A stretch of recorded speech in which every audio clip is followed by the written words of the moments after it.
Okay,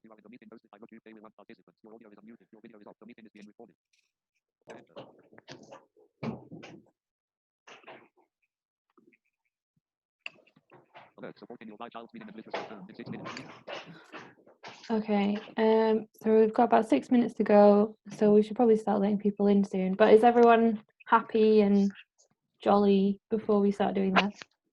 Yeah. Yay! I mean, you don't have to be jolly, but you know what I mean. What's Is everyone okay? Sam, are you able to unmute yourself? Can we just check that we can hear you okay?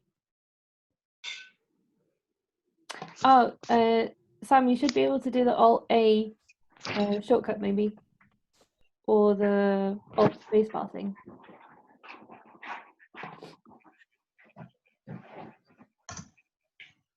There we go. Excellent. Hi, Sam. Hello. It's Charlotte.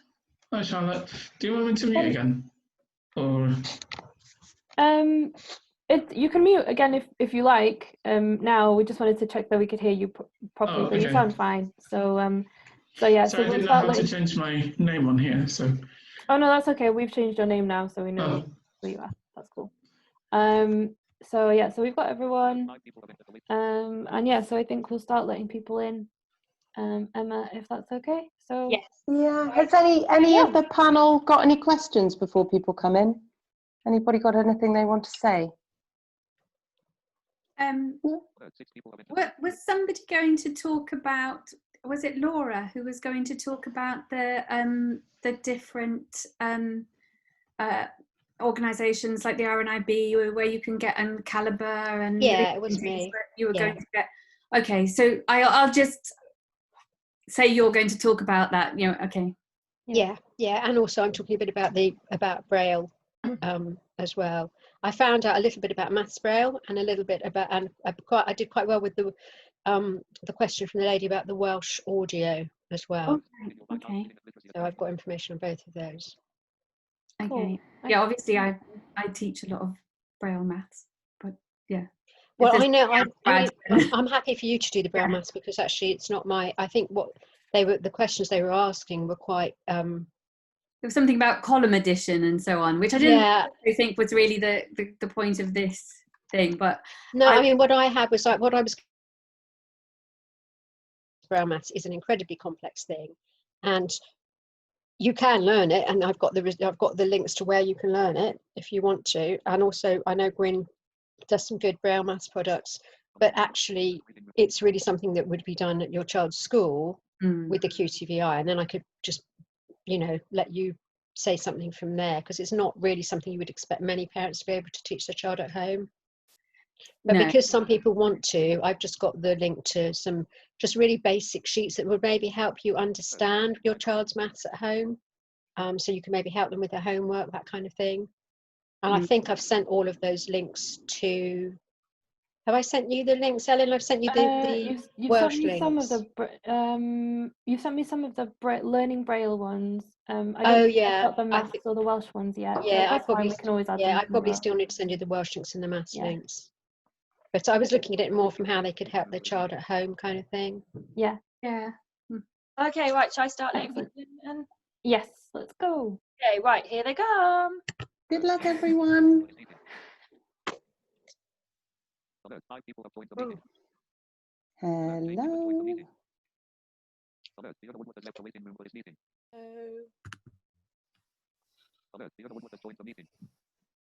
I'm never sure when people are coming in. Has anyone joined us yet?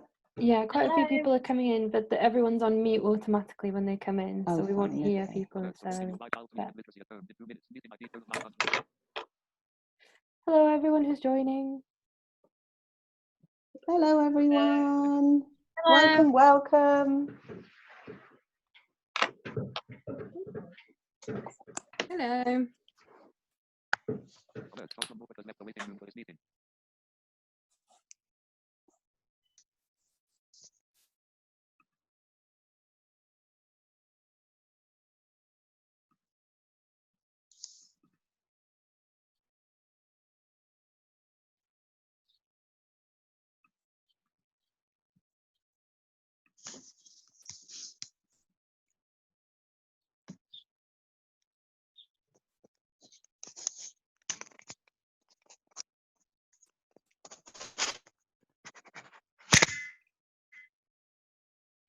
not plugged in.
Hi everyone who's joining. We're just letting everybody in before we get started.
Hi everyone who's joining. We're just letting everybody in before we get started.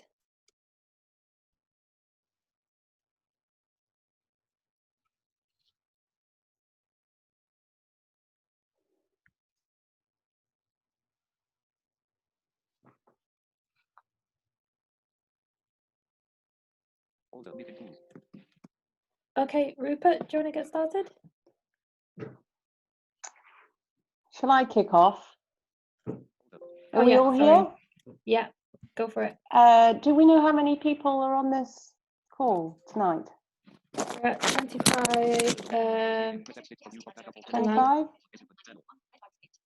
About 15 people, 16 people. Great. Hi everyone, hello, and welcome to this Look online. You've come. Thanks so much for joining us tonight. My name is Charlotte Carson and I'm the director of Look. Many of you know us, some are new, and Look is a small national charity supporting visually impaired children and their families to thrive. And since lockdown, we have been putting on these Zoom events where we aim to get parents together with professionals and also visually impaired young people and adults together to share experience and provide community and support at this very difficult time. This is actually our Zoom online panel event number 8.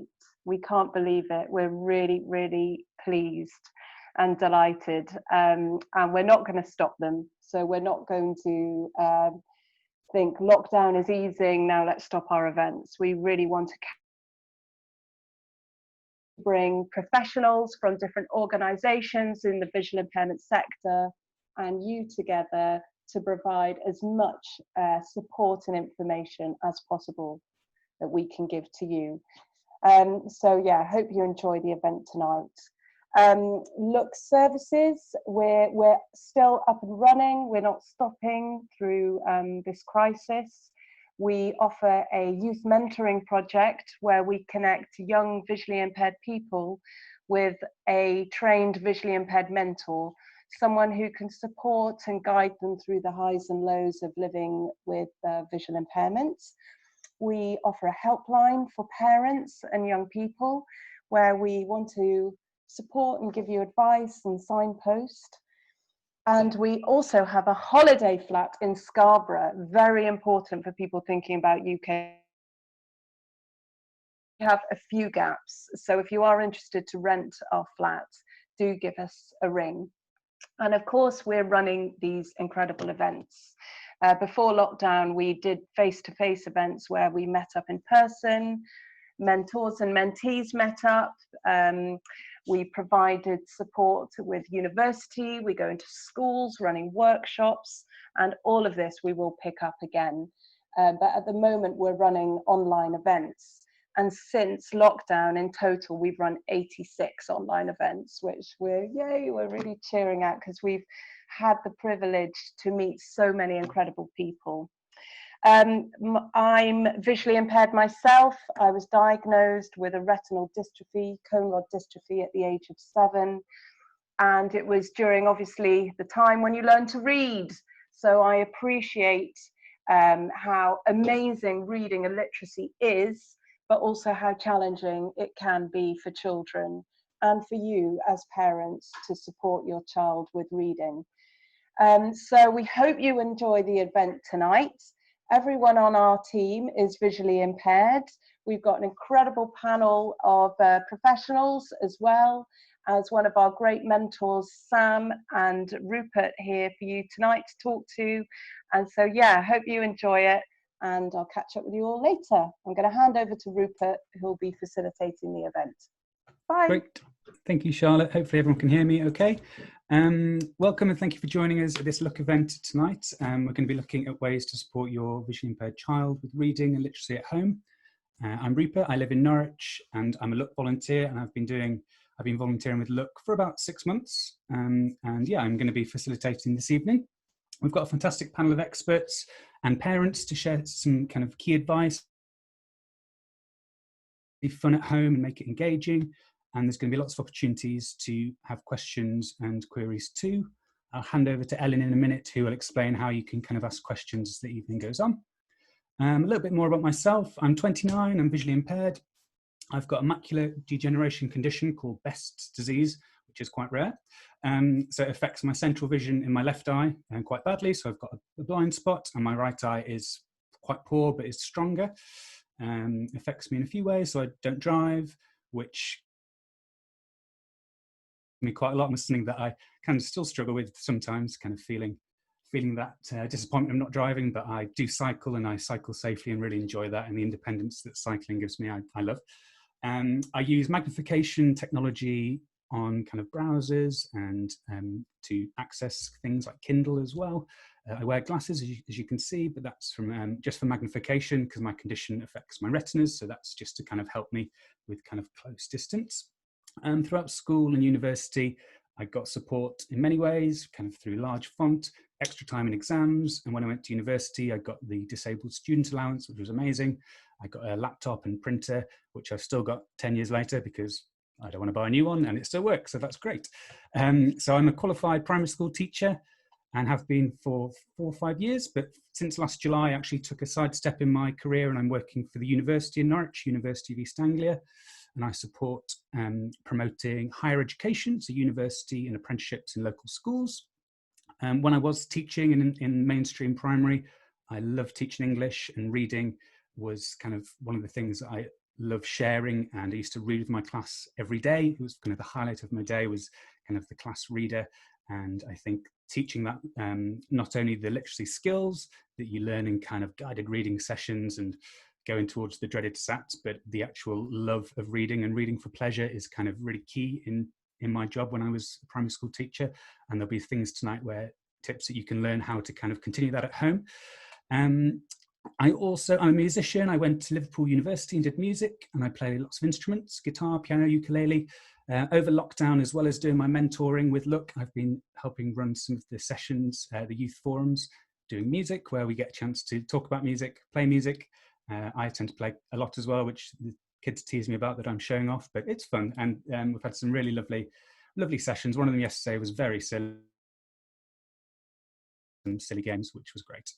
But yeah, I've loved volunteering for Look. They're a really great organisation. I'm sure a lot of you know that, and all the brilliant stuff they do as well. And my mentee, I've really enjoyed emailing him and getting to know him over the past few months. And it's kind of the highlight of my week when I get a new message.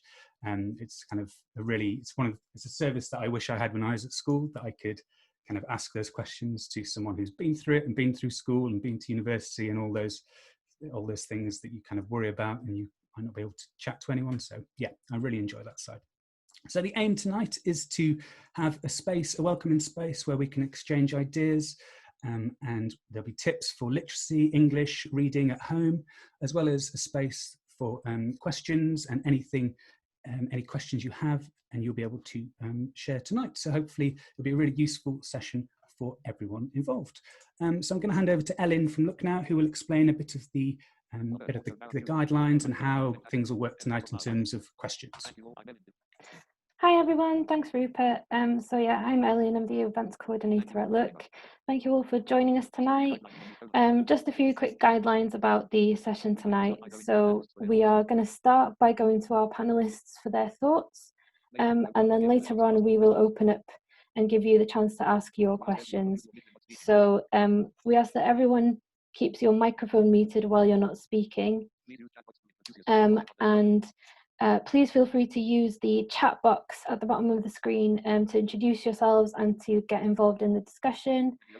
When we open for questions, you can either use the chat box and type your question in there, or if you would like to ask your question verbally directly to the panel, you can raise your hand.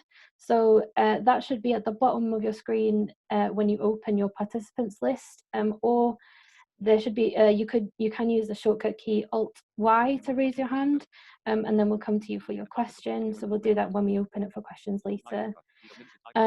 We do have limited time today, so we'll try and cover as much as we can, but anything we can't get to, we'll address in the notes. So yeah, that brings me as well to the notes from the session, and resources will be made available afterwards. And finally, this session is being recorded, so the recording of this session will also be available afterwards as well. And just one quick side note that we know that a lot of people might have questions about technology, so that's come up quite a lot, and we know that it's a big sort of part of literacy for VI children. So what we're going to do is we have held an event on assistive tech earlier in lockdown, so we'll provide the links and direct you to the recording of that event and signpost you to those resources as well after this session. So yeah, that's it from me. Thank you. Brilliant, thanks Ellen. So to get started, we're just going to have some introductions from the panel. So I'm going to start with Ellen. We've got another Ellen tonight, who's a parent, and hand over to you, Ellen. Hello, hi, I'm Ellen number 2. I'm Ellen Johnson, and I'm the mother. I'm here as the parent, mother to Theo, who is now 13. He was born completely blind, and he's a Braille user. So I've done a few years now of that kind of journey of working out what I can do to support him at home with his literacy. I guess I came from a place of loving reading myself, adoring books, particularly picture books. I'm also a qualified primary school teacher, and I've always loved the books bit, and I was really worried about how I was going to share that love that I had with my little baby. So I guess that's where I came from. I'd never even met a blind child before when Theo came along. So everything was new, but I was determined to share the whole world with him, and how was I going to do that? So that's where I started. We've actually had loads of fun with it. It's been a really, really fun journey.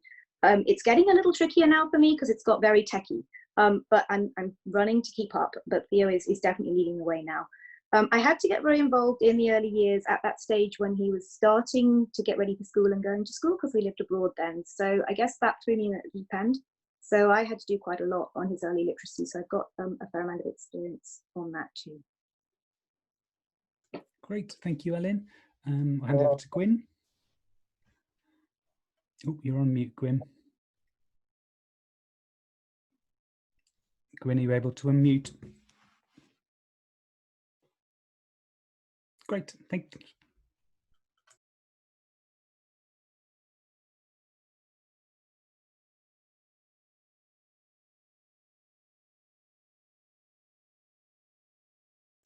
Gwyn, we'll come back to you in a second. We still can't hear you, unfortunately. Jean, can you introduce yourself?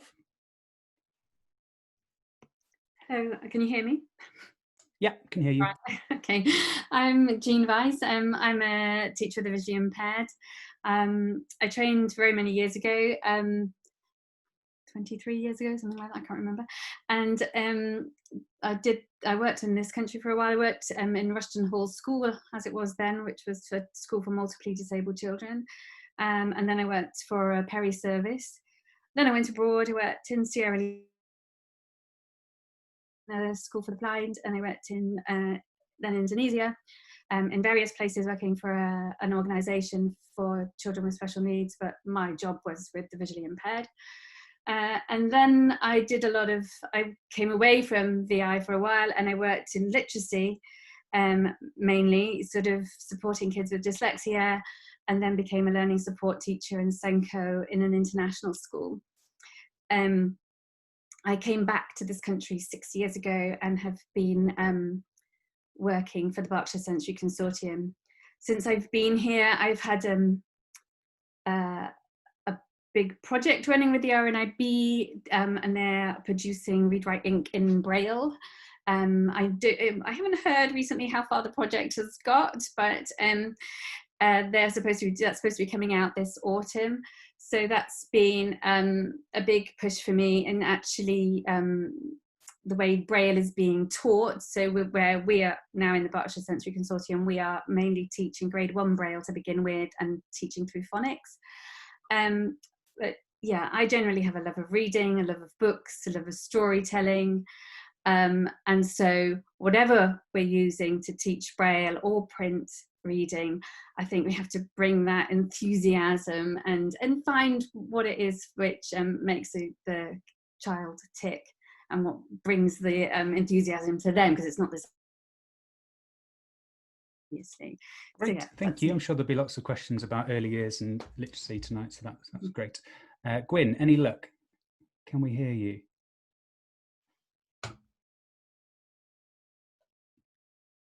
Can anyone else hear Gwyn? I'm afraid I can't hear her. Sorry, Gwyn, I'm not sure. You might, maybe if you want to leave and come back, I'm not sure if Ellen can maybe give you some advice.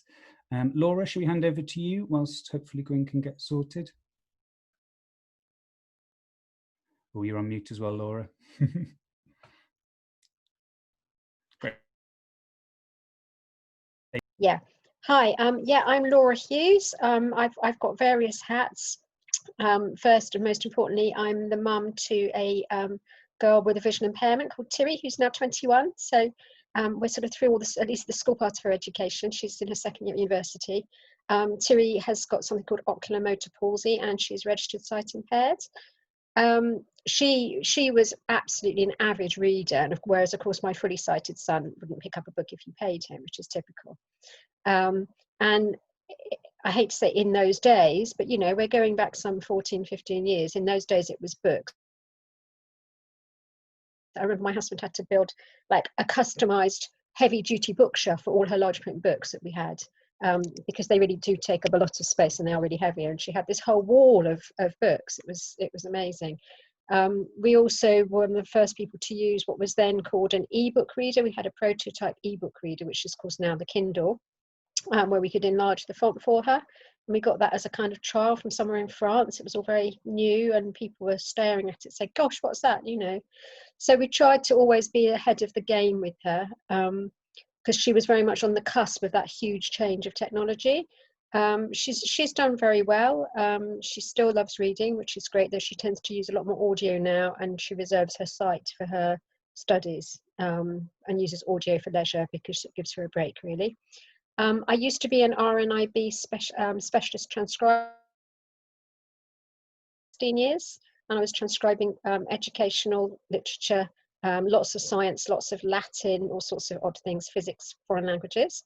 And I am now, and have been for the last 14 years, the managing director of More Vision, which is a local society that covers support for families of children with visual impairments in Devon and Cornwall. It's a really great society. We've got 180 children on our books now, and we provide a huge range of services, including information about books and reading. You know, we have a newsletter. We usually, in non-coronavirus times, we have lots of activities and get-togethers. And at the moment, we're trying to replace that with kind of, you know, phone calls, Zoom groups, that sort of thing. We're sending out lots of stuff that we do in large print and tactile and Braille for people. We're finding, particularly at the moment, children are struggling to access things that other children stuck at home are accessing. So, you know, I've been sending out, just sometimes it's just being like games and things like word searches in alternative formats and stuff like that for kids to do. I'm also the chair of the Plymouth VI Children's Network. I'm the South Visionary Representative for Children's Services, and I'm on the VIEW, which is the kind of overbody for qualified teachers of the visually impaired. I'm on their specialist curriculum development team. So I've got quite a big background, both professionally and personally.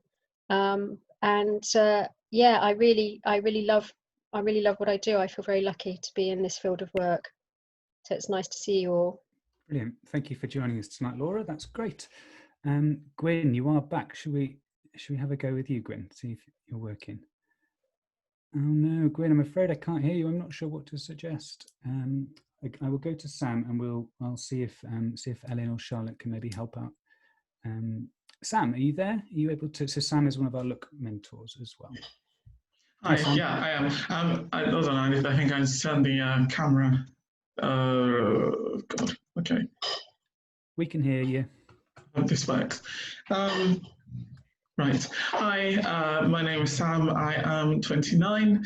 I am a Look mentor. I've done quite a bit of work with Look, the past, couple of years, and I am very much an avid reader.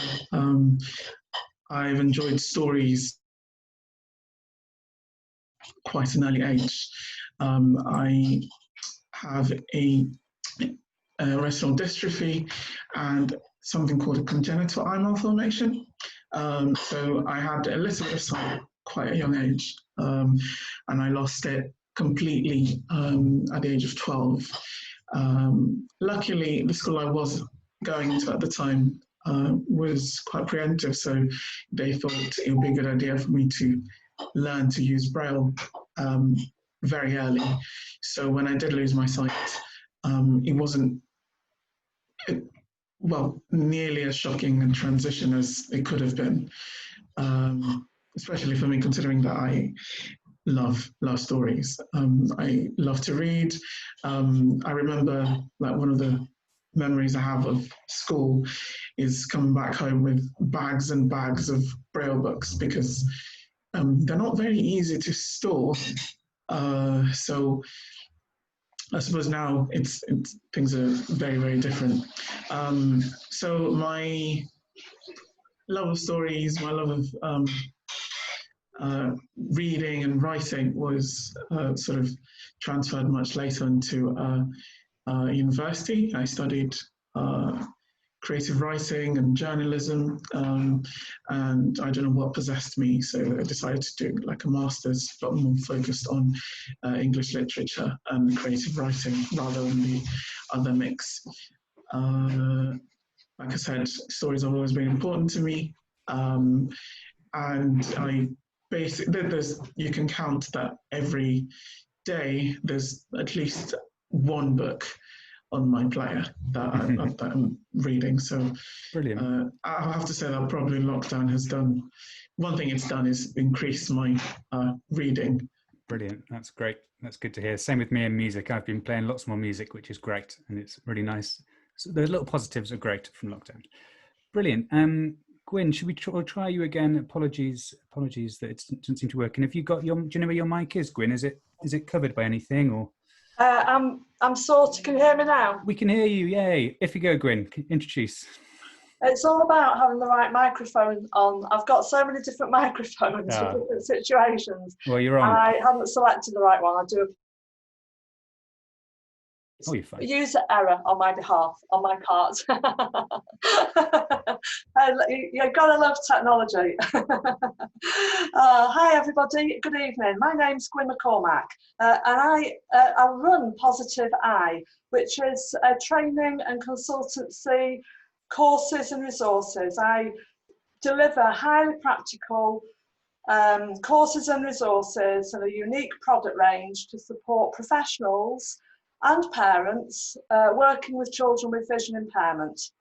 I set up Positive Eye, my own business, 12 years ago. I'm in my 12th year now, based on my experience as a head of service of a team of 20 teachers of the eye and teaching assistants, and based on my background and qualification as a QTVI, a qualified teacher of the eye, working in peripatetic support services in the Northwest. And I took that love of my work into setting up my own business. I think I'm fairly unique. I don't another business quite like the Positive Eye-ness of the Positive Eye that I deliver now. And I travel all over the world delivering training. I've delivered in many, many countries, over 10 countries. I've taken part in European projects. I've worked extensively in America, and I've run a qualified teacher of the eye course single-handedly in Wales. I've produced a huge amount of resources, a whole suite of resources to support the Welsh Government deliver their new Additional Learning Needs Act for children with additional learning needs. And so it goes on. And they have award-winning products that are making a great difference children across the country and across the world. So I'm a very practical deliverer. And what I've done in COVID is I have, in the first few weeks, my business went on hold. It isn't anymore, it's back in, we're at full throttle again. But I set up the Idea Machine Storytime show on Facebook, delivering Facebook Live shows 3 times a week for families who are shielding or just inside a lot. And I've delivered 42 live shows, creating characters and telling the story of his adventures.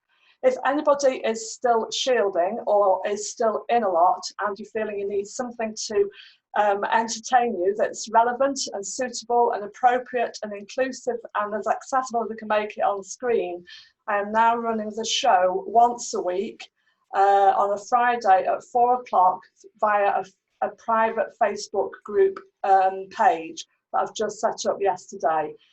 Because of my work commitments, I've had to reduce down from 3 to 1 show a week. But if anybody's interested, please get in touch on Messenger and I can offer you an invite in to join the show. Great, thanks, Gwyn. So to set the scene, thank you, panelists. And we've got, as you can see, so much expertise and kind of experience tonight. So definitely, if you've got those questions, thinking about them, put them in the chat. We can get to them a bit later on. To set the scene, let's get a bit of context about what literacy looks like for VI children. We'll go back to Gwyn for a short presentation. Well, hi again, everybody. Okay, so literacy is a huge subject area, and it's really, really difficult to get this into a nutshell. So this is very, very much very, very brief, not even touching the tip of the iceberg explanation, and it really needs longer to do it justice. But I just want to set the scene for literacy. We tend to think of literacy as in books, in print and in Braille, listening to audio, which indeed it is. But we have to think in a far wider way with the children we're working with. All your children are all unique individuals, and every single child with their own eye conditions and their own experience of the world will have a different experience of literacy and require something different to be able to access literacy. It's a unique package, a unique jigsaw puzzle that we're building over the years of how to meet children's needs for visually impaired in terms of all their access areas, not just literacy. As we all know, children who don't have a vision impairment, sighted children, have ongoing everyday access to incidental learning opportunities. They see the pictures on the bus side, they see the images on the TV screen, on the phone, they see the size, the form, the shape, the colour, the activity, the people, the facial expressions, all around them, all day, every day. There's lots and lots of opportunities for incidental learning, and that is something that children with a vision impairment don't have opportunity of access to. They're missing those opportunities. There are gaps in their incidental learning. We take our incidental learning opportunities for granted and don't even think about them because they're just there in our everyday world. So in addition to that, we also have to think about children who are visually impaired with maybe a cognitive delay, maybe another physical difficulty or complex need on top of that. All those things, language, social, emotional, cognitive development, if there's a delay or a gap in our learning, in our understanding of the world, it has an impact on our learning and development. I want you to think for a moment about Harry Potter. We all know, either read the book or watched a TV clip or seen the film, or no, at least we've heard his name. We can't avoid it, really, can we? If you imagine a child sitting in a classroom and the teachers ask the child to write about Harry Potter sitting in the cupboard under the stairs, and the teacher wants the child to write about how Harry Potter feels in the cupboard under the stairs, but the child's visually impaired and they're already shrinking down in their chair because they think, well, I don't know who Harry Potter is, and what's a cupboard under the stairs, and what are stairs, and what's Hedwig the owl, and what are the letters that fell on his head. I don't know anything about it. So their page is left blank, and by break time they haven't written anything. Their self-esteem has shrunk, they're shrinking. And actually the teacher says, you've got to stay in because you've not finished that piece of work. Now I know that wouldn't really happen, but that fear in the child may be there the whole way through the lesson.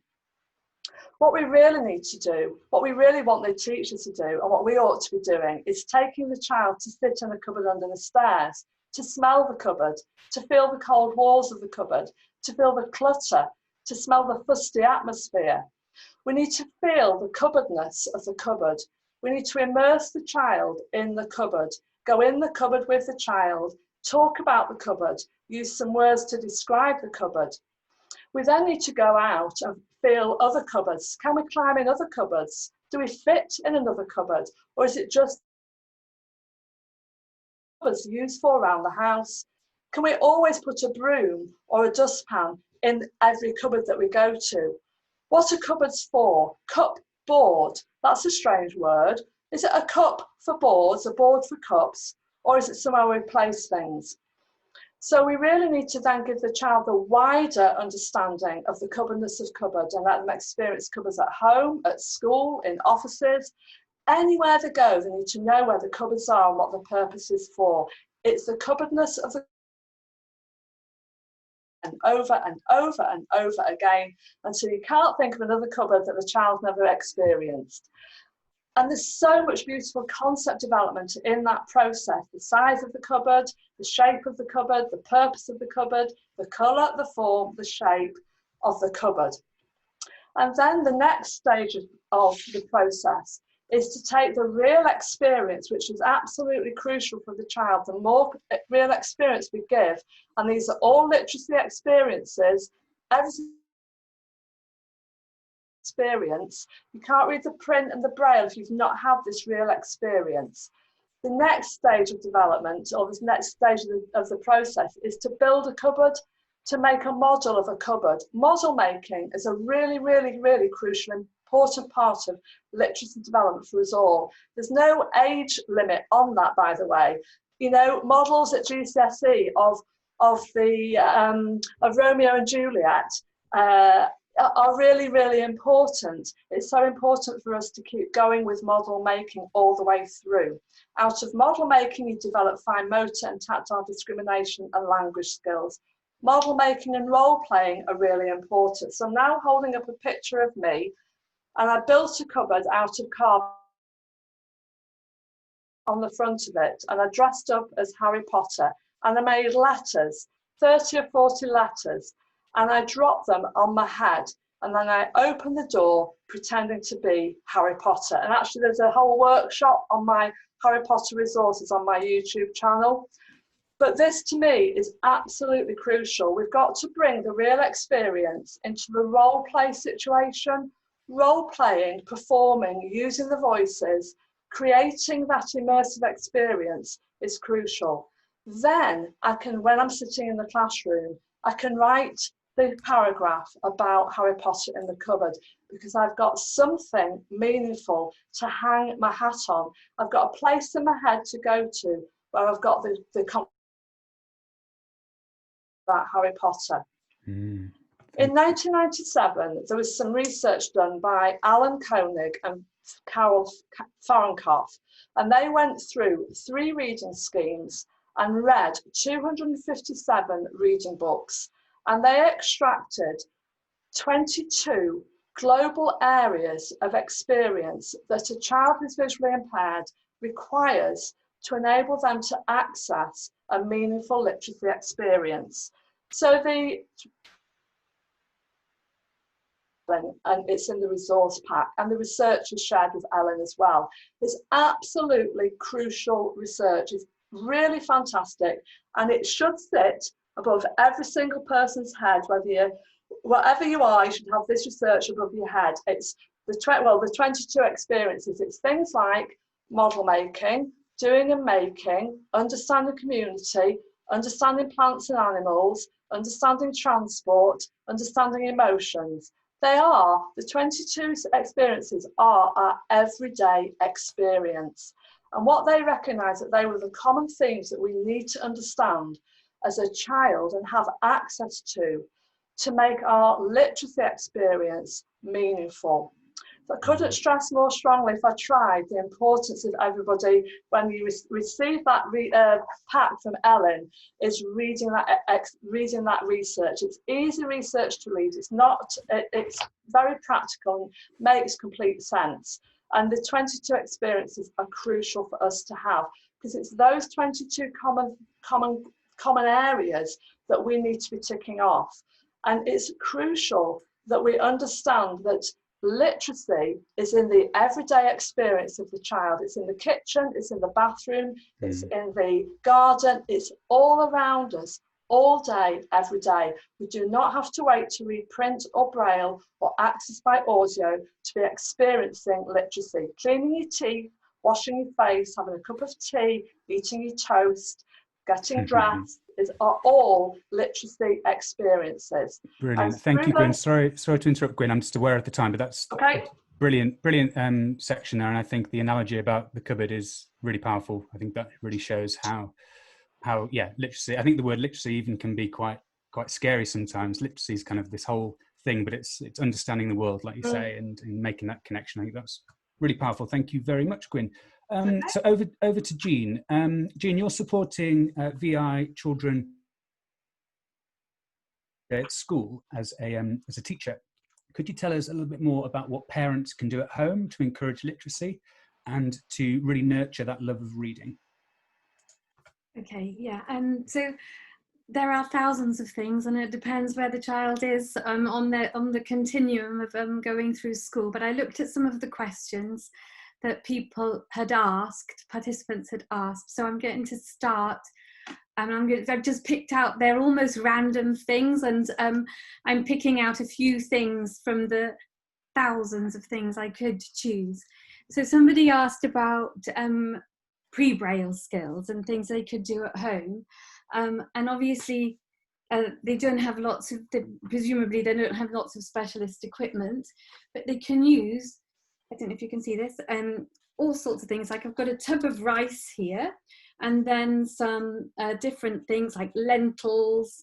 So that's actually a piece of pasta, sorry, and lentils. So you can do finding things in here like a treasure trove, matching things with this, all things that you can find around your house. There's a tub, there's some rice, there's some different things that I found in the kitchen, plus actually some little beans blocks. But as well.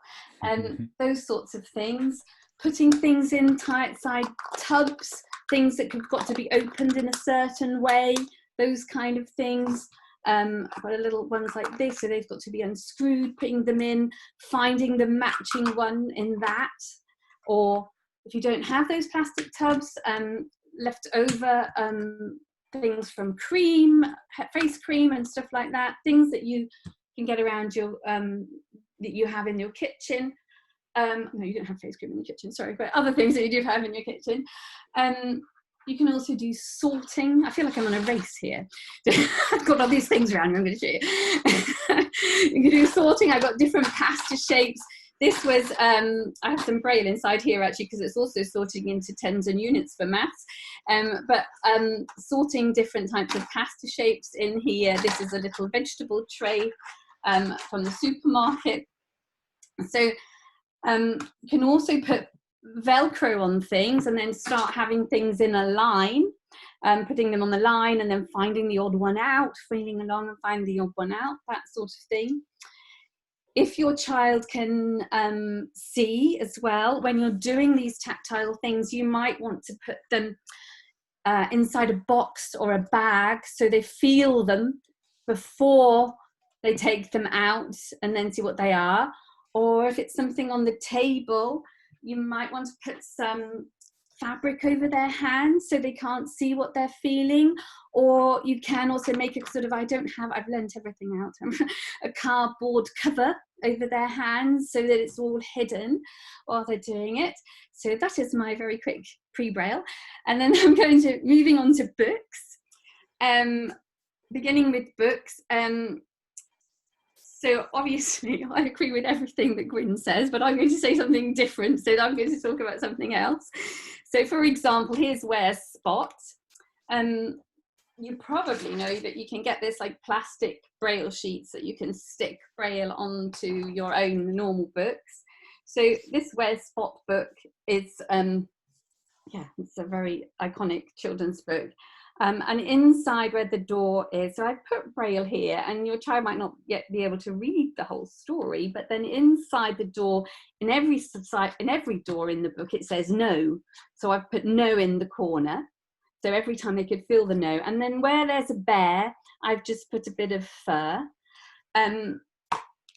So for each different animal, you could put a different texture. For textures, you can use old bits of clothes and shoes and clothes and boots which you would want to throw out, keep them and cut them up. Or you can also buy things. I bought this pack called Sensory Play Pack, and that's really easy for cutting up and adapting pictures because it's got lots of different textures already in there, and it's sticky back so you can just stick it on. But equally around the house there's lots of things, as I said, bits of fabric from old clothes, things that you have left. I've got those, then your net from your vegetables and your fruit, packaging with it, bubble wrap, all sorts of things.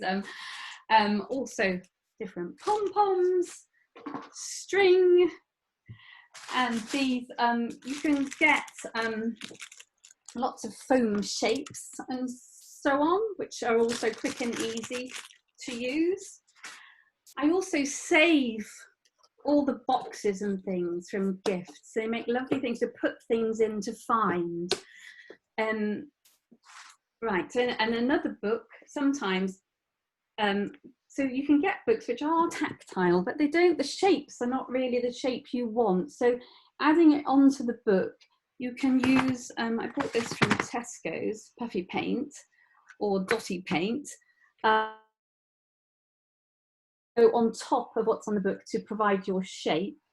Or if you have this is foam, sticky back foam sheets, you can just cut a thin strip, and the other kite I've done here is making an easy line on top with the thin strip of foam. So that's an easy way to make something tactile. I would also, so going back to Spot, probably normally put some sound effects with it. So you could have sound effects, for example, on a pen friend. If you have a pen friend, and put a label in where you can record the sound effect, you can make the sound effect with your child.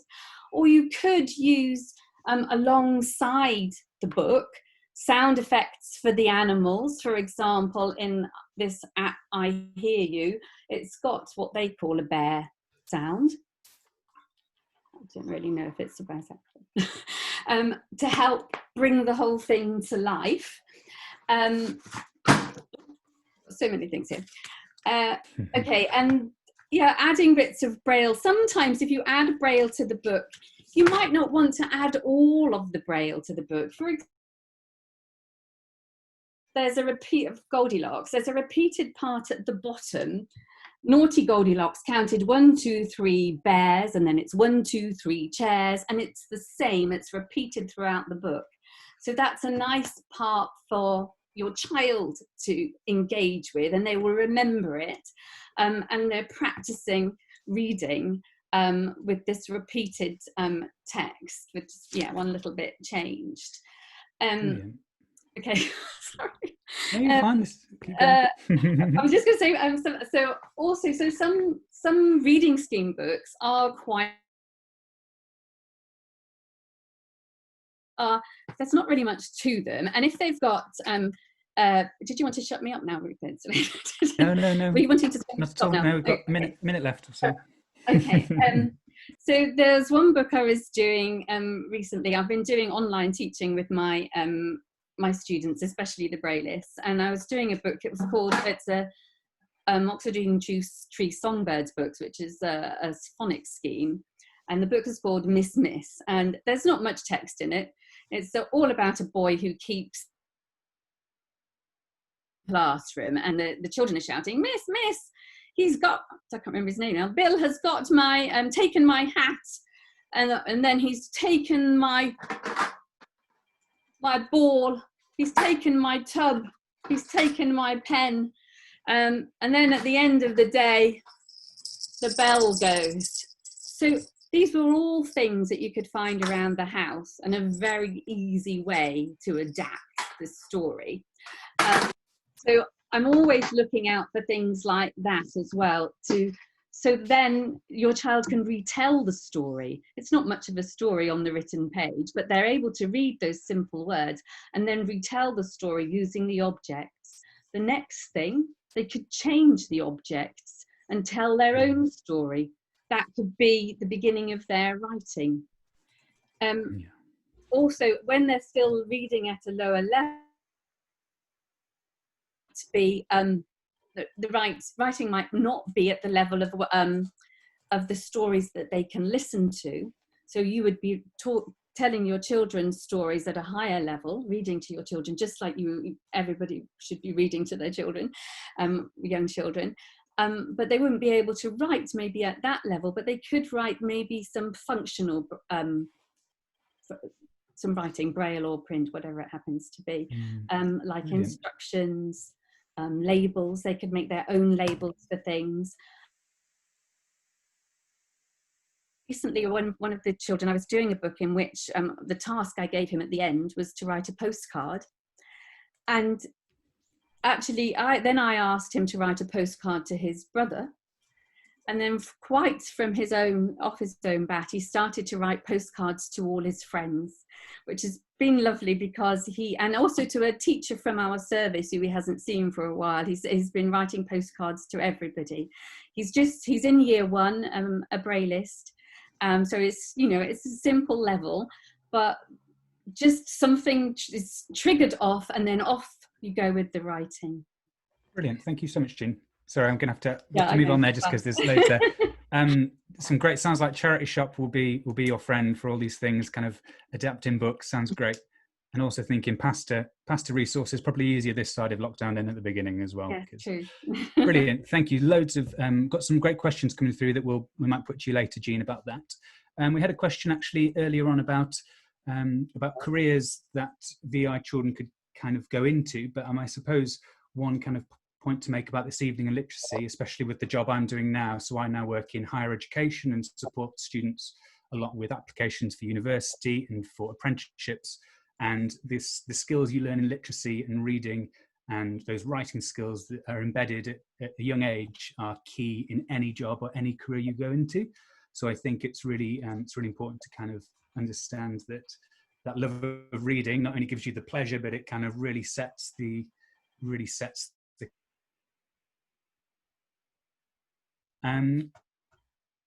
Gwyn, we've also had a question that I'm going to put to you, Gwyn, if you're able to answer a question. Yeah, I'm just had a in question. the chat box then.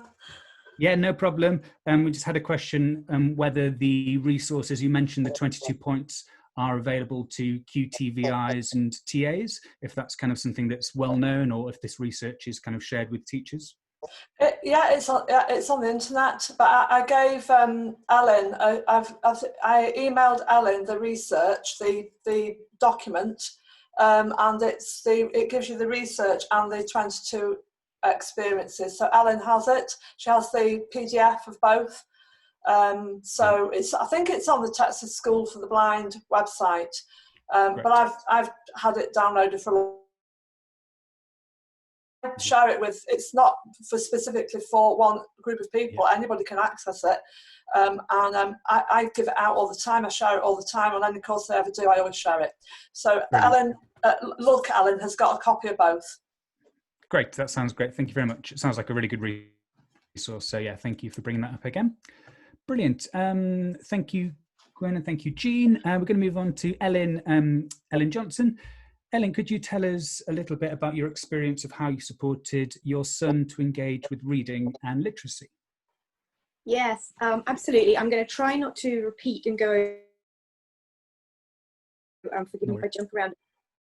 My starting point would be that home has turned out to be a really, really good place to support Braille literacy for all the reasons that Gwyn has already mentioned about it being about concepts, really, and that's something that was really, really useful for me to think about when I started to panic about books. So it started really with singing, I think, in our house when he was a baby, and I'd carry him around and sing different songs in different rooms and at different times of the day. And, you know, the action songs, all that stuff, that's the kind of early literacy that's completely accessible and really, really important. So that's where it started, I reckon. And then I said I worried about picture books, and it turned out, of course, that you could make them. And the pictures are totally relevant and doable. And I ended up with things like this, these kind of tactile books with Braille in them and feely pictures that were interactive and that sort of thing. So I got some of those. And that was fun, and we read them together, and that was great. Things really got interesting for Theo, though, when we started writing our own books about our own adventures. I mean, I'm going to show you these, but they're literally the beginning of my journey, so they're all falling apart now. And this one was all about a pumpkin that we grew in the garden, and he planted the seed and the plant grew, and then the pumpkin came along and we went out, we felt it every day. And then we picked it and we turned it into a jack-o'-lantern for Halloween, and then he went to a Halloween party with it. And we wrote a book all about it, and it described the experience. We had the experience, and then, there he is in his costume. And then we actually recorded little bits of that writing so that he could sit and listen back to the book himself. So this is, I think it might play. At the party, Phil did with the big children. So he couldn't really talk back then, but he did say apple bobbing, I promise. And he knew it was apple bobbing that he'd said. And so he could read all that back. And that actually was what was exciting for him. And he could do it about going for a walk and just collecting something. You know, I think we used to just, if you went somewhere, he'd go and he'd write a story, and he might, like, there's a free biscuit, we've got the coffee, and he'd collect the biscuit, stick it on the page, and then he might scribe the story. I might scribe the story. As he got older, he would just write. Didn't matter if it didn't make sense. That was just emergent writing. It was okay. So that was making books and doing them on our experiences and doing things that Theo knew all about. Then read those books to his cousins, to his aunts, to his uncles. He didn't really read them, but he knew the story, and he went through and he felt the tactiles, and he told them the story in the book. So that was really nice because he could share his literacy. So it was a family thing. And that worked really, really well. The other thing that was really practical, because that was good with Theo, practical things, was making a sandwich, things like that. So we'd make the sandwich, and then we'd think about what were the steps, and we'd collect bits. So we might have the jam sandwich, the top of the jam jar would be one object, we'd stick that on a card, and then you on a card, and all those bits, and then we put them with those cards with Velcro, and he could make the order. And so then we were starting with ordering the activity, and then that was kind of the beginning of recipes. And now, we write out a recipe on Braille, and he follows it, and he uses that. But it was all that, just sort of starting that out. Next was kind of Braille in our lives, so I made sure to try to bring it into the environment. So I'm waving an advent calendar, because that was kind of interesting to Theo, because I was chocolate involved. But every got the number in Braille, you probably can't see it with sticky backing. It meant he could open his advent calendar in the morning, just like all the other children himself, and get chocolate for it. So Braille had a kind of function. And we did that with, like I think other people have already mentioned, writing cards, birthday cards. Now, he didn't do that writing to begin with, but I put the Braille in. But when he gave someone a card, he knew that you wrote in it. So that was one of those little things that we did. I guess something sort of rewinding a bit, I just said I put the Braille in. I didn't know any Braille when I started out, and Brailling machines looked really scary and clunky and like ancient typewriters. So I couldn't work out how that would work. But actually, with a few tips, once you can load the paper, and you just do one step at a time, it's fine. Can do it, and now I'm learning all kinds of maths Braille and trying to do equations in science for what Theo's doing too, and just to understand it. He's obviously ahead of me now, but a Braille and a lot of sticky back plastic can really help. I stepped Braille on things like his chair. We wrote shopping lists in Braille, and when we went to the supermarket, we used them together just to kind of model that stuff. So then moving on to the other big thing, which Gwyn's already covered a lot of, is the concept development. And I think that literacy is not about his books and writing and all that stuff. And I think Theo really showed me that this was really the big deal. And I was really worried. I thought it was a big problem. How was I going to bring the world? How was I going to explain all this stuff to my blind child? Even just a story like Rosie's Walk, where the chicken goes for a walk.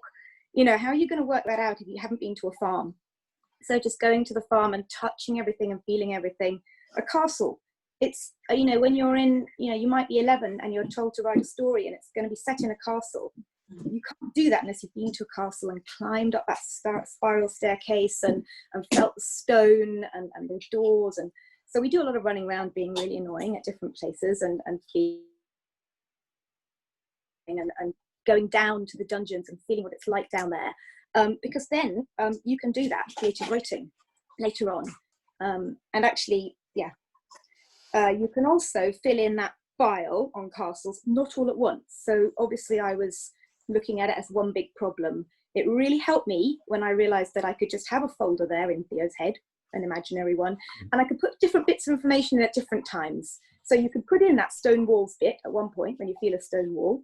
And then you could find a Playmobil model and you could feel the different parts, and then you could understand the whole castle. But then, so you don't have to do it all at once. I learned that. That was helpful for me anyway. The other bit, I guess, so the concept development runs through everything, and it's relevant at all ages. Now, suddenly, we're having to do it for geography. We took it a bit far, and we went up Mount Etna last year because, volcanoes, and how do you understand that? But, so it's things like, you don't have to do that, but even they were doing like microclimates, just going and standing under our hedge in the garden, and what did it feel like in the shade? What did it feel like in the sun? I can't learn that from the pictures and the videos. The others are looking at doing stuff. Really makes a difference. Thank you. I've also written. Sorry, Ellen, finish off. Off you go. Yep, I'll finish off. I guess I want to start from where Theo was interested in. It's all got quite techie now. And I would say his interest probably isn't reading, but it's more writing. And so maybe, your child might be more interested in writing. So, that's another thing to think about. And using iPads, touch typing, Braille note touches, Braillists, just putting tech under their fingers is also really helpful. Brilliant. Thank you so much, Ellen. There's so much there that I'm sure is really relatable and helpful. So thank you. And we're going to move on to Sam in a minute, who I'm sure will develop some of those ideas of experiencing the world through literacy. I think something you mentioned that as a mainstream primary school teacher that you may understand as well is that idea of taking ownership of a story, and that moment when a child or young person can kind of create a story or compose a story themselves is like a magic moment, and it's beautiful. And trying to give them the tools to do that is the main thing, is kind of the main job I felt as a teacher or as a parent, is helping them understand the love of it, and then once they get it, they can run with it themselves, and that's when it's really it really kind of gets rolling. So yeah, some lovely ideas. Thank you very much. So Sam, we're going to move on to you now. Sam is one of our Look volunteers as well. Could you tell us a little bit about your experience of learning to read and how reading books has helped you understand the world around you, and also why I think it's so important for VI children to learn to read? Right. Ooh, you've just you're back on mute, Sam. If you could unmute yourself again, that would be great. Brilliant. All right, fine. I'm still sort of learning how to use this. Yeah, no, we can hear you, so all good. Fantastic. So for me, reading was always, first things first, much of reading was really what I was into. At the start, it was just stories. I loved stories a lot. I would happily sit down and, have my grandma tell me stories by the dozen. Of course, at the time, I would try to insert my own endings or just constantly ask questions just for further clarification. I could imagine that was probably was quite annoying, but that's just me being curious. But I started. First of all, I grew up in Greece, and the first time I ever came in contact with Braille was when I went to school. Before then, I didn't even know there was a system that would let me read books, because I had some sight, but that wasn't nowhere near enough sight for me to be able to just to read a book. I had contact with books, but not really much of what was inside of them. I knew that I had stuff in them, stories and fairy tales and things, but I didn't really have much access to them myself. So school was kind of a bit of a liberating experience, I have to say. And one of the questions that always keeps coming up, I remember when people ask, so, how did you learn? It must have been hard to read, to learn to read Braille. And I always thought it's honestly really not, probably just as hard as for any other sighted child learning to read sort of at print. But I guess there was a slight difference, whereas a child with some sight is able to they see writing everywhere, like on TV screens and other people's books, on buses, on in shops, on products, on everything. Whereas, like I said, for me, my first ever contact with Braille was at school, and when I went back home to after school, I felt a bit like, oh, this is, at the time it was just me basically using Braille, and I think that was quite new for my parents as well, because they had basically no idea how to approach approach things like helping with homework, or sort of helping me read stories, or just generally that sort of thing. I have to say that my saviour was one of my teachers at school. She was kind of one of those, I don't know if anyone knows that is like the type, but she was joyfully irreverent. She would just like, do you like to read? And I would say, I don't know. And she was like, well, you're going to enjoy it. And she just would every day, she would just, there's this magic cupboard that she would just pull all sorts of books out in Braille, or cassettes, I don't know if you remember those. She would just give them to me and say, okay, go off and read them. One of the things that I'd say that reading, the main things that reading has helped me with is first, like I said earlier, I grew up in Greece, and when we moved here, which sometime in 2007, I could barely speak the language.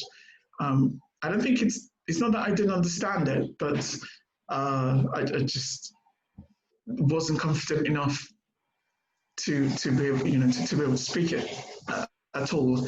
And that's when I started reading. I mean, I read a bit of Braille because I had to relearn Braille in English this time, and I listened to lots and lots of audio. And reading, listening, that sort of helped me in the first, I'd say, 4 months to sort of develop some kind of a foundation, I guess, which stood me in good stead. Stories, like I said, have been very, very important to me, and having, I suppose, the right support network, people who are interested in you learning to read and making reading kind of fun, because reading for me wasn't just at school. Literacy wasn't just, oh, okay, I'm going to school, I've got homework to do, I've got stuff to read for class. It was, I'm going to go home and I'm enjoying this. I would sit in class whilst everyone else was out in break time, and I would devour all the books. Eventually, of course, that led to me studying creative writing at university. And the moment I saw that, I read that course, I thought, this is for me, because there was just that was what would work for me. I honestly couldn't think of anything else that could have been more perfect. That's brilliant, stories. Sam. I'm going to have to have to wrap up in a minute, but I just wanted to ask you a little question. We had a chat the other day, and you mentioned it was really interesting about body language and reading. Could a little bit about that? So reading, one of the things that I found interesting about it is the fact that I learned through reading through books things about like body language. For example, one of the things I remember is when someone was talking about shrugging. I didn't know what shrugging was. You have certain situations where they describe facial expression. Now I couldn't just go off and touch someone's.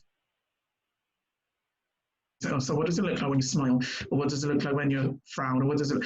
And I had all those cues, I guess, from the books I read, and in a strange way, I suppose that sort of made me understand and get what I suppose most people, the social cues, which I suppose not many people really think about.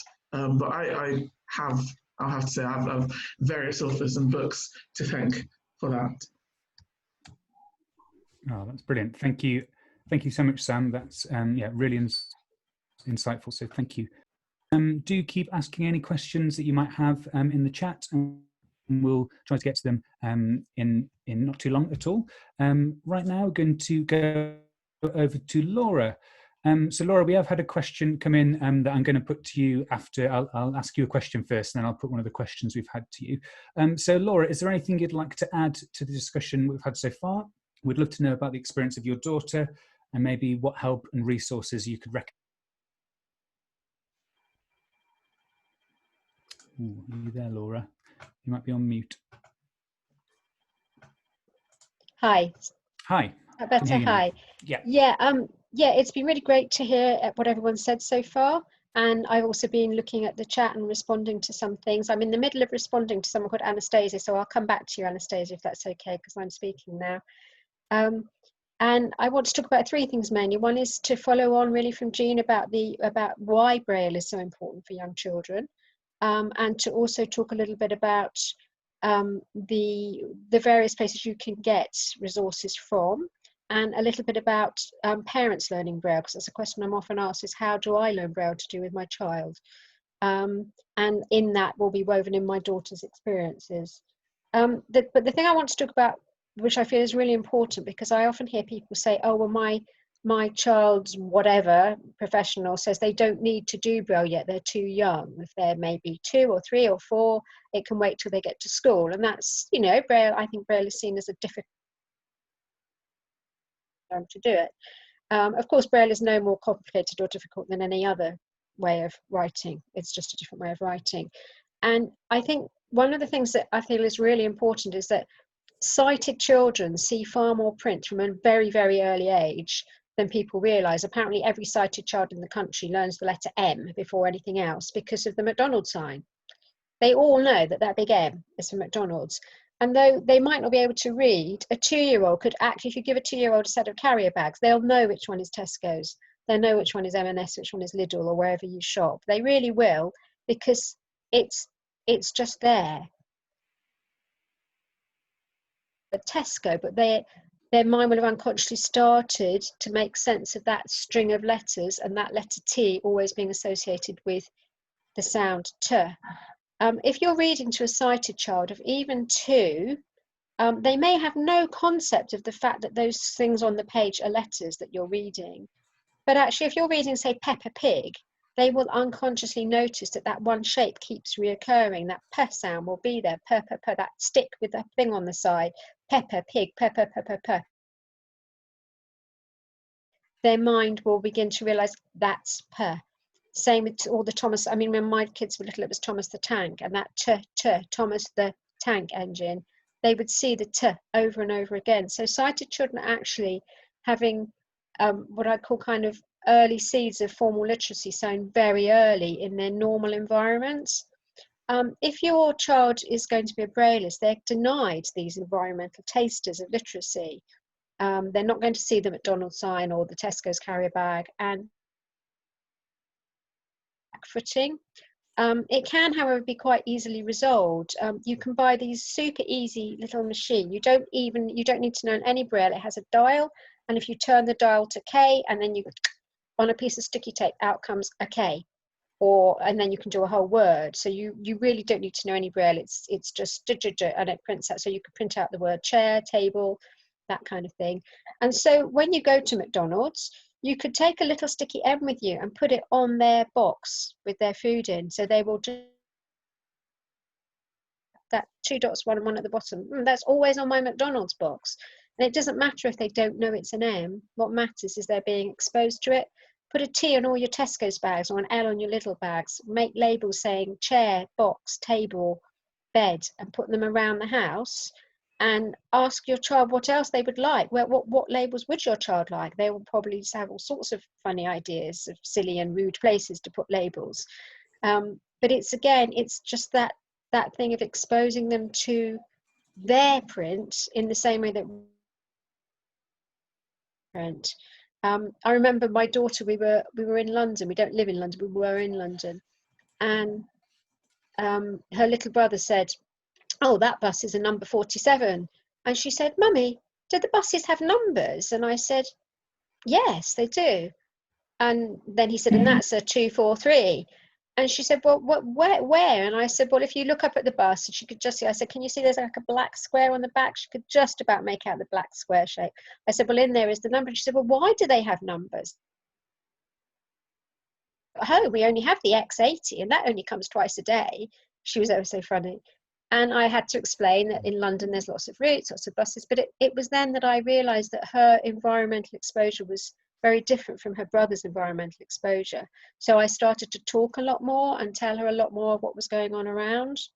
So I do think it's really important to get that exposure in very early. I'd say 2 wouldn't be too early for the simplest odd letter. Even children, the first thing they learn to write is their name, and I think that's really important, that they know their name starts with an S or an L or a T or whatever it is, that they've got that T sign. So that's one thing you can do. I want to go on to talking about learning Braille. I don't know how many people here. I can't see you all in one go, unfortunately. Let me try again. how many of you have actually learnt Braille with your child. I know yeah, we've got a few people have, which is amazing. Around learning Braille, that it can seem very daunting.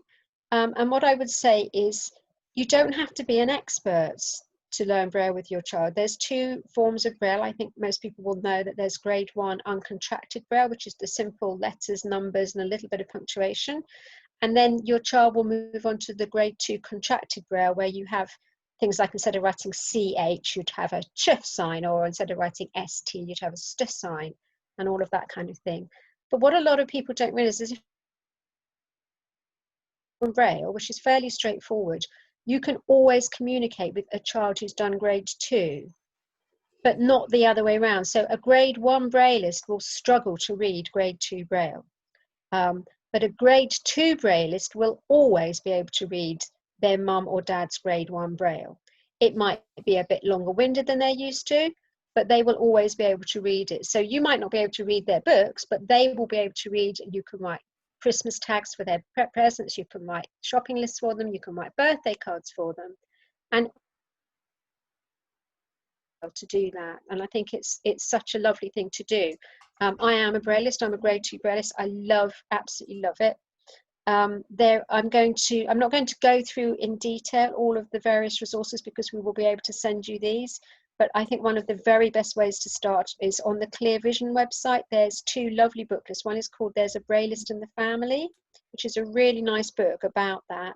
And the other one is called Crack the Code. And it's just a little booklet that you can do with a pencil. And it gets you really straightforward. It's free, it's a download, you can print it. And it's a really lovely, fun introduction to Braille. It's something you can also do with your child's siblings. It's very much of that level. If you do want to go on and learn more Braille, then there will be, in the resources we send you, there will be information about both the free kind of online courses you can do, and also the supervised paid courses you can do. It is, learning grade 2 Braille, it's quite a lot to do, but it's, if you doable. And you know, I think there'd be lots of people who have already done it who would be very keen to help you. The next thing I want to go on to is where I still hear from parents of children who are 9 and 10 saying, well, where do I get books for my child?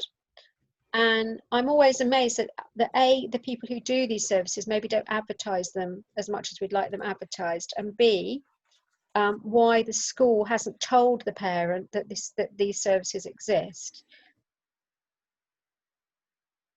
But without going through any of the details, you've got your RNAB library, which I think is a super service. Because it's got a range of 24 bold large print, Braille and audio, and they add new titles all the time. They keep it very up to date, and of course it's free, which is great. Somebody asked about Welsh Braille, and I'll come back to that maybe during the question time, because I have done some research on that. For educational information, there's RNIB Bookshare, which is great for some things. Actually getting the text out and into Braille from it, but there's a lot of information in there. Customized large print books is the Guide Dogs Customized Large Print Books. They have a service where for the same price as a book in the high street, you can buy a book. So if your child can't manage the 24 bold from the RNAB library and they need 48 or any other size or color of paper or particular font, they will do it for you. And it's a really good service from them. I noticed in the comments before someone had mentioned Clear Vision. I think Clear Vision, I was saying about early exposure to Braille, they have books where the picture book is interleaved with Braille sheets. So you can have an adult reading or another child reading, and the child who is blind will be, again, they can feel the Braille. It doesn't matter if they can't read the Braille. It's exactly the same. They could just be running their hands randomly over the Braille, and people say, yeah, but they're not really reading it. No, they're not really reading it any more than my 2-year-old sighted child was ever reading what I read to him then. But they are being exposed to it. They are feeling that there is Thank you, Laura. there. Sorry to interrupt you with bits there. And I think, like just you very said, quickly, there's also Calibre Young Audio, Living Paintings, and one a lot of people don't know about, and this is called Seeing Ear, which is the National Accessible Library. And one of the questions was, I noticed, where do I get where do I get non-fiction books from? Yes, so that was going to be one of my questions to you, actually, about non-fiction. Yeah, I have to be honest with you, non-fiction is a challenge in all formats. If you can't get what you want from the National Accessible Library, because they have a range of different books, but it is a challenge.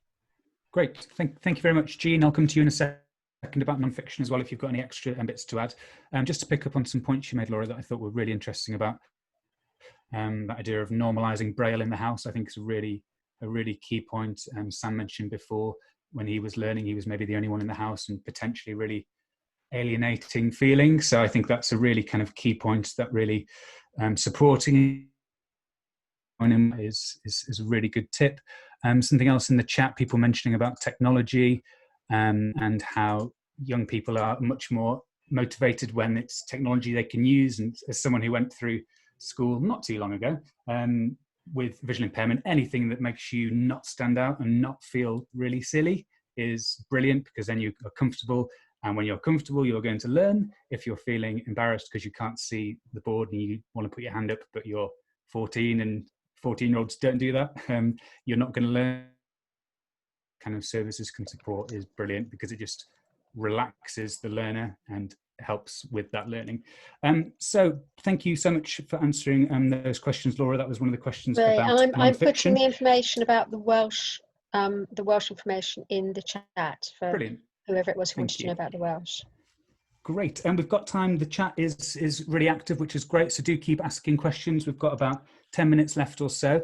Jean, I'm going to come to you with a question that we've had in the chat about transitioning from to Braille. So obviously it can be a very difficult time emotionally if someone's eyesight is deteriorating and they're transitioning from to a tactile curriculum. So how would you suggest supporting with that transition? And also, if someone is reluctant to learn Braille, is there anything you would recommend for that? It just depends on what stage they are. I would say how I would deal with it. It depends on what stage they are of losing their sight. So a young boy here in Berkshire recently lost his sight very suddenly, and he was in year 10. So that was obviously hugely traumatic, and he was very reluctant at first to tackle any Braille, so he had to go very carefully. And I think then, yeah, it's about really sort of, first of all, explaining and helping him to experience the benefits of being able to continue to read, but it's really and at the same time using technology, speech technology, I would say. This is just, I'm sure there are other opinions around, but using speech technology first of all, so screen readers and so on to help, and it, depending on, I would go through a sort of different options depending on the situation, because then a Braille, electronic Braille note taker might be the first way to go, because with all of the Braille, rather than having any hard copy, because that would that you have the speech with it at the same time. They learn to use a piece of equipment. It depends on the person, but that can be a way in. Yeah, and with younger children, I mean, obviously there's also the pre-Braille skills that you've still got to learn, but you've got to learn them in a less, you've got to be doing it in the things I've done with, sorry, less manic now, but okay. I do still have some bits here. With child key stage 2, learning Braille, use some Lego, and I have lips, so 6 little dots. So 6, I've got little 6 pieces on, and then I've got 1 pieces to make the Braille. So learning the position of the letters. I also have my own homemade the Lego. So little things like that. So for a child who loves Lego is a kind of nice way in, but obviously Lego is a win with any children. Lego's great. Yeah, developing the tactile skills for the actual Braille as well, obviously. Brilliant. Thank you. We've also had a question to stick with Eugene about touch typing. I know when I was starting to be diagnosed with my macular degeneration condition, and we've had a question actually from a parent who has a daughter with macular degeneration. My parents were both encouraged touch typing, and I hated it. I just didn't want to do it. And thankfully, I've not needed it. My eyesight has not deteriorated to the state where I need it. But again, I suppose it's a similar question, but it's trying to teach it in an engaging way, and a kind of way that is knowing that it's going to support them is kind of really tricky. Is there anyone else you would recommend, any kind of services or people you could recommend to kind of talk to? I suppose like with Look, we've got the mentors, so that is the type of perfect and get matched up. Is there anything else you'd recommend for that? Or I mean, there touch are typing? the online programs, but to do, and people use those at home. And if somebody, I mean, I always think that, not that I'm being paid for by them, but I always find that Nessie is very engaging for primary school age kids if they could access it visually. And it does work if you zoom in, because it's just very short bits. And once a child has learned the alphabet, then I would make it functional, because typing actually producing some text. So in short, I do, doing short games, little writing games, using a picture or a word where you write a definition and the other person's got to guess the word, that sort of thing. Just making it functional and actually getting going with it. I mean, kids I've taught, some of them have been brilliant touch typists, and others of them, they seem to be learning it for years and never really,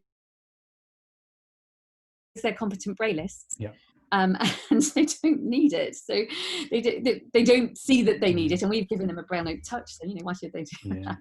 So yeah, I think motivation and keeping it in little chunks, but I mean, it depends on the person really, because they always say the best way to learn touch typing is very concentratedly. So have 2 weeks when you do it for a few hours a day, and then you've done it, you've got it.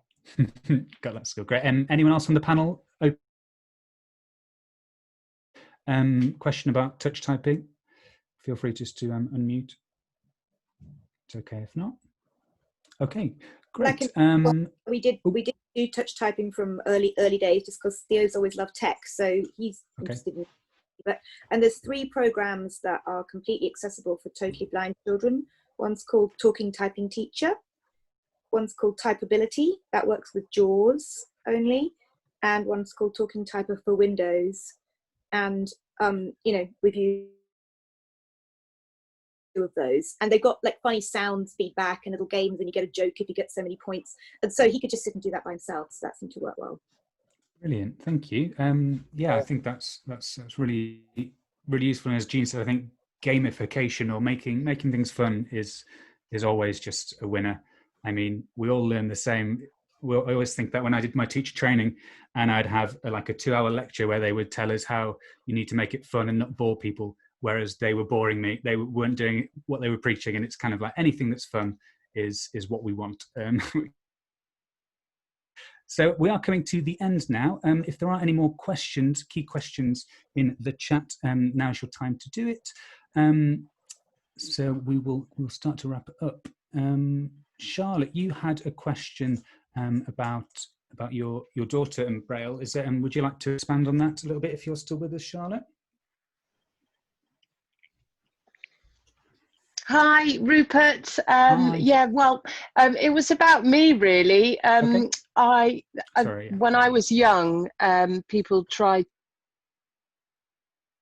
and Braille because I've got a degenerative sight condition, and I absolutely refused, and there's no way I was going anywhere near Braille, but touch typing was the key to everything for me. But now as an adult, I wish I'd learnt Braille. I really, really do. And I'm going to learn it now. I'm in my 40s and I'm going to learn it. Just for labelling, everything in the cupboards, being able to do in my job now, I have to do public speaking. So many things that I could do because of Braille. And I just wanted to ask the panel questions of when is it the right time for children with degenerative eye conditions to learn Braille? And I know kind of Jean touched on that earlier in her answer, but I know it's not right for everybody, but I as an adult, I just wish I'd learnt as a child. But you know, it's difficult because there's a lot of emotional things to consider with your child. For me,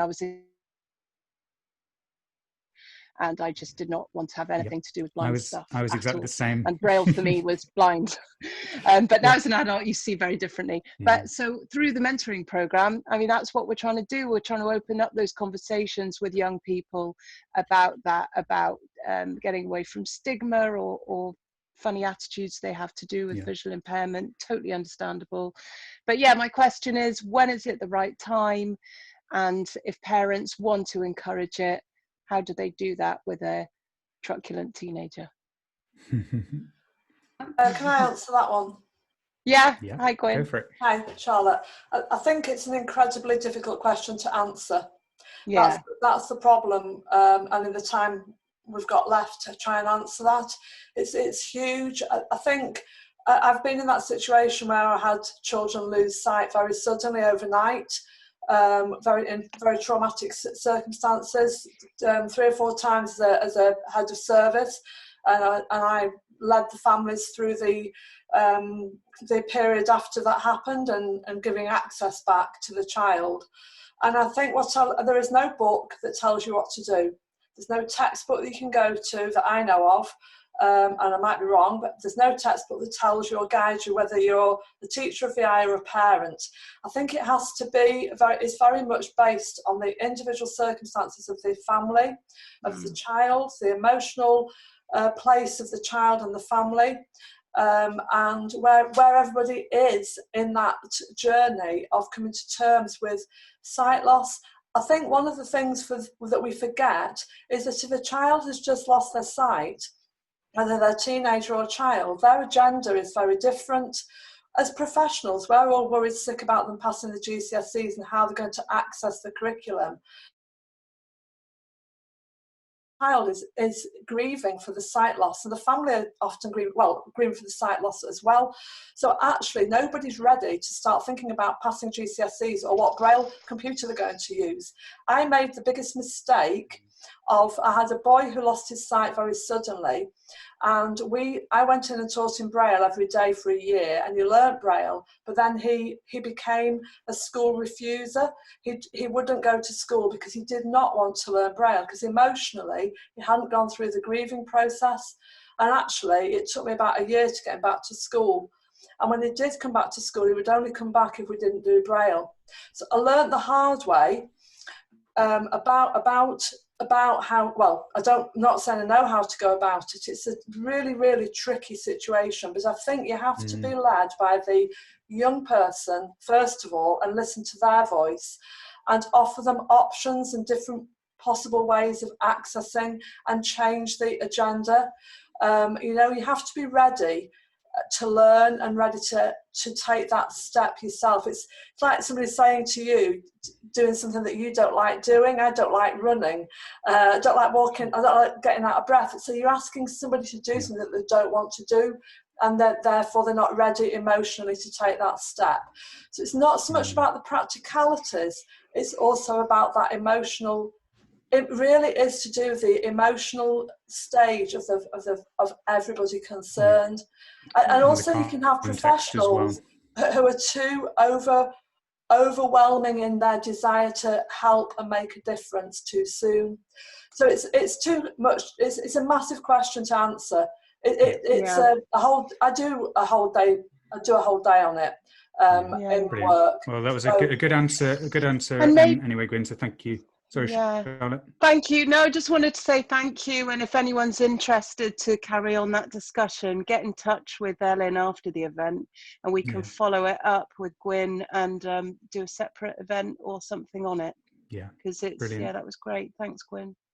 Thank you, Gwyn. Yeah, I think the main takeaway is, you know, knowing your child and really, yeah, understanding and kind of taking each case as it comes. As you say, everyone's different, and knowing kind of what's right is kind of really key. Brilliant. We're gonna wrap it up there. Actually, we're going to finish the questions there. Thank you so much for this evening. I think it's been a really hopefully it's been a really useful event. I've certainly learned a lot from the panel, and I think it's been lots of questions. So thank you so much for that. Just to wrap up, I'm going to go back to each panelist just for 30 seconds because we're a little bit over, but just for the kind of main takeaway or main top tip. You may have already said it before, which is absolutely fine. But yeah, just 30 seconds. Gwyn, we'll start with you. What's your kind of takeaway this evening? My top tip would be that when you're working with your child, think about the background you're placing things on. So if I show you the spoon on a patterned dress or a patterned background, it's really hard to see. If I put it against a black background, it makes it much easier to locate. So think about your background, wear a black dress, black t-shirt, black top, black apron. It makes it, and use high contrast resources because that helps access to literacy. Brilliant. Thank you, Gwyn. Sam, should we go over to you? Thank you, Sam, for sharing this evening. Is there any kind of top tips you would take away from your experience? You're on mute, Sam. Your video's on, but you need to unmute. There we go.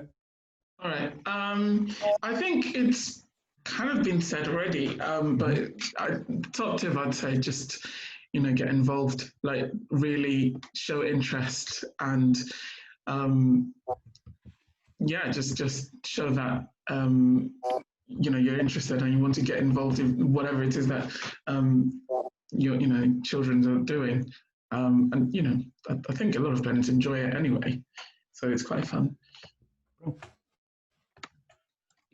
Great. Thanks, Sam. Jean, over to you. Top tips.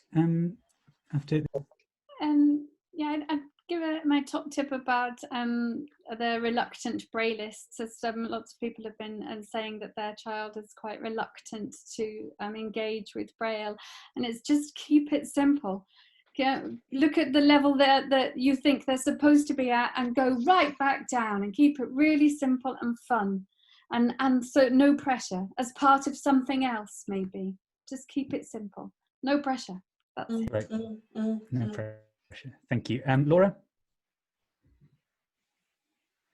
Unmute Laura. Hi. There we go. Yeah, I've got two top tips really. One was allow them as much as possible, allow your children to be an independent reader. Quite often, you know, a sighted child who goes to a library will be able to look at all the books and choose one. But actually for a visually impaired child, they're just given a book. And wherever possible, if you could get a book list for them in an accessible format, be it large print or Braille, whatever, and give them the experience of browsing for their own book, it's so important that children can choose and have an independent choice in what they read. That's going to encourage them far more. Yeah. And my other top tip would be at all times, whatever, I mean, everyone who's on here I know is working as hard as they can at home with their children, but do recognise that your child does have a right to access a full education in terms of literacy, and be prepared to fight for this if it isn't happening. I would agree with that, definitely. Very many do and are still doing. Yeah, definitely. I think your tip about going with what the child's interested in is key. Reading anything is good. If they're reading about a football match, if they're reading a music magazine, any reading is good. Kind of follow their interests, I would say as well. And Ellen, just to finish with you, any top advice? I'm going to be repetitive because my top tip is find the fun, I think. You know, waves, these are clues for a treasure hunt, because, you know, they're in Braille and you can share it with your family or your friends from a birthday party. So, you know, Braille was fun and functional. And this is a list of football fixtures. You can't see them, but that's not fun for me, but it was fun for Theo. And, you know, I think he was given that to kind of follow the World Cup. You know, and it was a reason to read Braille, and it was fun. So find the fun in it and move away. Oh, that's great. I hope Norwich are on that list because they are not fun to watch at the moment. And brilliant. Thank you so much for this evening. It's been brilliant. And do look out, Ellen's put in the chat, but look out for emails in the coming days. There'll be the recording of the session and all the resources that have been mentioned. There'll be a big, because there's been some brilliant resources. So thank you for coming. And hopefully we'll see you all soon. Thank you. Thank you. Bye. Bye. Bye. Thank you, everybody. Bye. That was absolutely lovely. Thanks, panel. Really Thank you. interesting. Bye-bye. Bye. Bye. Bye. Thanks a lot. Ευχαριστώ, Laura. Keep in touch, everyone. If there's anything you need, just get in touch with us and we'll do our best to help you. Thank you. Thank you. Anastasia has left the meeting. Joanna's iPhone has left OP. Teresa Peacock has left the meeting. Gallery view left. Enter full screen. Meeting. You are using it. Pause alert. Stop recording. Mute. Current audio settings. Start my video. Video setting. Alert. Josie has left more meeting controls. But video settings. Start alert. Jean Weiss has left the meeting. Video setting. Start my video button. Alert. Samo has left the meeting. Alert. Rachel has left the meeting. Alert. Sana Samir has left the meeting. Alert. Hi. Everyone's just leaving now, one by one. Okay. I'm still here, Ellen. Yeah, me too. Me too. Eight left. Alert. Alice has left the meeting. Alert. Sarah's iPad has left the meeting. Yeah, most people are going now. Bye, everyone. Hiya, I think it's just us. So Rupert, Charlotte, me, Ellen, and Jennifer. Right. She's always there. Jennifer! That squatter. Jennifer's stuck in at about 7:30. You're on mute, Jennifer, if you're there. Jennifer is Charlotte's memory. She's our patron. She's the founder of Look, She's the Rupert. founder of Oh, Look. lovely. She's keeping Nice an to eye on meet us. Yeah. you. Someone's got to, haven't they, Charlotte? Yeah, and she's always here at the end of the chat. She only comes. What did she say? Oh, you're very quiet, We can hear Jennifer. you now. Can you hear me? Yes. Have you been able to see me all the way through? I don't know. No, your Haven't camera's, heard. your camera's not on. I can just see your name. Oh, that's all right then. Yeah, no, I can just see your name come up because I've been letting people in, so I let you in, and I knew I recorded what time you snuck in. Oh, she's late. She's always late. Rupert, that was brilliant. Thank you That was so much. Rupert. Was it Yeah, okay? I've never, That was amazing. I've never met someone who's able to interrupt someone mid-flow in a conversation so politely. Yeah, I know. you were so good. You're add it to the Norfolk CV. through and through. You've got such a Norwich charm. I just think it's brilliant. Oh, thank you. I'm originally from Yorkshire, but I'll take it. Oh, sorry. Yeah, Well, you can Norwich- hear that. Yeah, you can hear it. Yeah. The Norwich effect is rubbing off. Well, Yorkshire's a very friendly place, but I lived in Norwich for 10 years, so I know how friendly they are No, there. it was so Norwich good, is great. Rupert. Thank you. It was Cool. Well, yeah, I loved it. It was really good. And yeah, hopefully it seemed really, I learned loads. Yeah, so no, it's it always was good. But yeah. brilliant. Everything you did was perfect. Your timing, Aw. the questions you asked, the kind of the feedback, the little jokes were funny. It was Yeah. really, Was you're it? such a pro. And Really, you didn't really have good. to break out the guitar. No, I wish it's you always had though. Yeah, that's our next loss. time. You Next should time play you You us have to come to out. my music sessions for that. Next time you can play, next time as people are Yeah. saying goodbye and leaving, you can be playing us out. Goodbye, everyone. No, it was great. Oh, Thank you. good. Yeah, thank you for letting me do it. I really enjoyed it. It was great. It's no, really it's good fine. session. I mean, it's such a huge subject. And I didn't go. What did you think, What? Jennifer? I Oh, can't. which one? I can't. What did you think? Sorry. What did you think of the sesh? I thought it was all very good. Excellent. Excellent. Good. Excellent. Good. I missed most of Sam's, and I really wanted to hear him.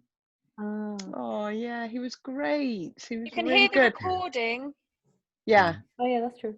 Oh yes. We Oh, recorded it, so you'll be able to Oh, hear I it should all stop recording again. now, actually, sorry. So I've